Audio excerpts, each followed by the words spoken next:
अस्सलाम वालेकुम। बिल्कुल ठीक पढ़ा आपने थंबनेल में। मेरा मकसद आपको डराना नहीं है, आने वाले वक्त के चैलेंज से आगाह करना है। आप किसी भी कंपनी के अंदर जॉब करते हैं, छोटी कंपनी है या बड़ी कंपनी है, बगैर बिजनेस एक्टिविटीज़ के और सेल्स के कब तक कंपनीज अपनी एम्प्लॉयज़ की फ़ौज को और एक्सपेंडिचर्स को कैरी कर पाएगी? आपको क्या लगता है, आप इसी तरह वर्क फ्रॉम होम करते रहेंगे, धीरे धीरे काम चलता रहेगा और सब ठीक हो जाएगा?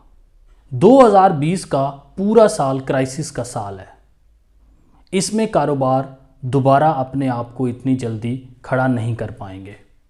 2021 के अंदर वही कारोबार अपने आप को रिकवर करना शुरू करेंगे जो इन दिनों में अच्छी प्लानिंग करेंगे, जो डिजिटल होंगे, अपने एक्सपेंसेस कम से कम रखेंगे, लॉसेस को कम से कम करने की कोशिश करेंगे, इस सिचुएशन के इम्पैक्ट को बिज़नेस पर कम से कम आने देंगे, अपने एम्प्लॉयज़ को बहुत अच्छे तरीके के साथ यूटिलाइज़ करेंगे, वही बिज़नेस बचेंगे और आगे सर्वाइव करेंगे।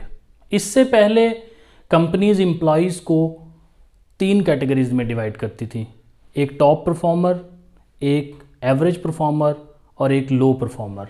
अब कैटेगरीज तो 3 ही बनेगी, मगर वो इस तरह से होंगी: top planner and executor, executor and follower. नीचे वाली 2 कैटेगरीज की जॉब को बहुत ज़्यादा ख़तरा है। ये फॉलोअर तो वही वाली कैटेगरी है जो छुट्टी होने से 1 घंटा पहले ही अपना बैग पैक करना शुरू कर देती है।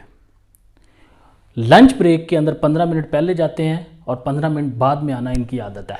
मगर अब ये वाला एटीट्यूड नहीं चलेगा।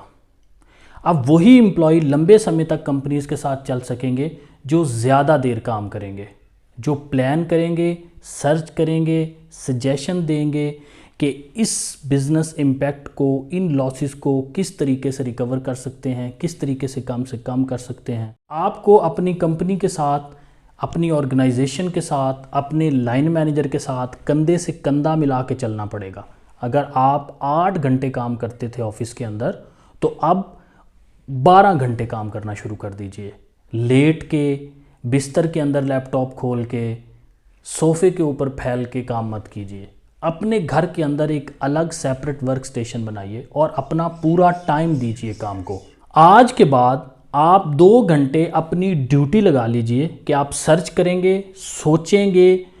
रोज़ाना आप एक सजेशन अपने लाइन मैनेजर को, अपनी कंपनी को देंगे कि इस करंट सिचुएशन के बिज़नेस पर इम्पैक्ट को कम से कम कैसे किया जा सकता है और आप उसमें किस तरह से हेल्प कर सकते हैं।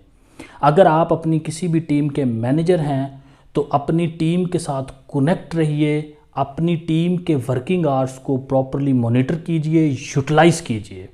व्हाट्सएप पर या कॉल के ऊपर उनसे बात मत करें, वीडियो कॉल के ऊपर उनसे बात करें। वर्क फ्रॉम होम के दौरान इस चीज़ का आप ख्याल रखें कि आपकी कनेक्टिविटी जिस भी तरह से अपनी कंपनी के साथ होती है, ईमेल के थ्रू होती है, व्हाट्सएप के थ्रू होती है या कॉल्स के थ्रू होती है, आप उनके ऊपर प्रॉपरली एक्टिव रहिए। ईमेल्स का फौरी तौर पे रिस्पॉन्ड कीजिए। एक रिस्पॉन्सिबिलिटी जो आपको 3 दिन के लिए दी जाए, वो काम 2 ही दिन में ख़त्म करके रिपोर्ट कीजिए। आपकी कंपनी नॉर्मल सेल्स करती है तो देखें कि किस तरह से आप उसको डिजिटल सेल्स के ऊपर कन्वर्ट कर सकते हैं। देखें कि इस सिचुएशन के अंदर किस तरह से आप कुछ ना कुछ सेल्स को कंटिन्यू रख सकते हैं। ये तो मेरा डोमेन ही नहीं है। ये वाली लाइन अपनी प्रोफेशनल लाइफ से बिल्कुल ख़त्म कर दीजिए। अगर आप अकाउंट्स का काम करते हैं तो आप सेल्स रिकवरीज़ के अंदर हेल्प करना शुरू कर दीजिए। आपकी जॉब रिस्पॉन्सिबिलिटी जो भी है उसके साथ 2 एक्स्ट्रा रिस्पॉन्सिबिलिटीज़ खुद से ले लीजिए। अगर आपकी कंपनी स्मूथ ऑपरेशंस के लिए कुछ एम्प्लॉयज़ को ऑफिस से ऑपरेट करने की इंस्ट्रक्शंस देती है तो आप अपनी सर्विसेज को सबसे पहले ऑफ़र करें। सबसे पहले ऑफिस ज्वाइन करने वालों में अपना नाम दर्ज करवा दीजिए। इस वक्त हमारे लिए 2 चैलेंजेस हैं। पहला चैलेंज कि हमने किस तरह से ख़ुद को और अपनी फैमिली को इस वबा से महफूज रखना है। दूसरा बड़ा चैलेंज ये है कि किस तरह से हमने अब आगे सर्वाइव करना है। कुछ मैंने बड़े सिंपल टिप्स आपको दिए हैं। अगर आप इन टिप्स को फॉलो करेंगे तो आपको आगे अपनी जॉब में सर्वाइव करने के लिए बहुत हेल्प मिलेगी।